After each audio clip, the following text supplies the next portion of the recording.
Слава на нашиот Господ Исус Христос. Во неделното Евангелие Господ ни зборува преку параболата за сејачот. Многу едноставна слика од секојдневието, но која директно зборува за нас и не сме да не ги допре нашите срца. Исус зборува за сејачот, кој е самиот Бог, за Словото Божјо, како за семе што се сее во срцата на луѓето.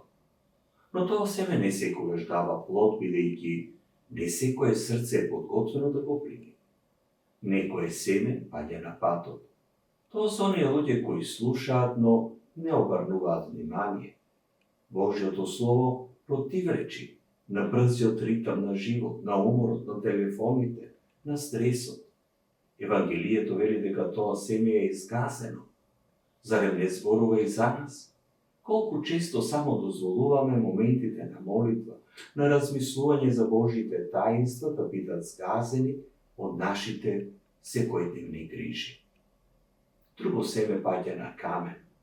Тоа е моментот кога сме воодушевени од Божјото Слово, например после некоја света литургија, допрени кога сме од некоја проповед или молитва или Слово Божјо, но таа радост брзо исчезнува, се суши затоа што нема влага, нема корен. А вистинската влага, вистинскиот корен доаѓа од Светиот Дух, од постојаната молитва и од довербата во Бога. Без тоа, верата останува плитка, површинска. Третото семе паѓа меѓу трње, а трњето се грижите, богатството, уживањето. Денес ова трње е се она што нас не прави зависни, потребата за успех, за признание, за комфорт. И малку по малку, таквите работи го задушуваат Божјото Слово во нас и не му дозволува да расте. И на крај доаѓа добрата почва.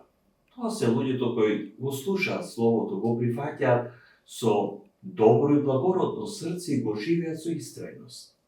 Сигурно дека тие луѓе не се совршени, но се верни во мали работи како што е утренска молитва, упатување на зборно охрабрување, простување кога тоа е тешко, помагање на сиромашните. Ајде да се запрашаме каква почва е моето срце.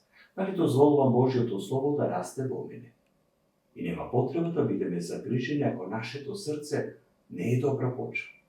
Единствено што треба да дозволиме е Господ да ги исправи нашите срца од кривите патишта, да ги очисти од камењата на недовербата, од трњето на суетата, да му дозволиме на Господ да ја обработи почвата на нашето срце, за да биде погодна за Неговото Слово и да донесе плод за живот вечен.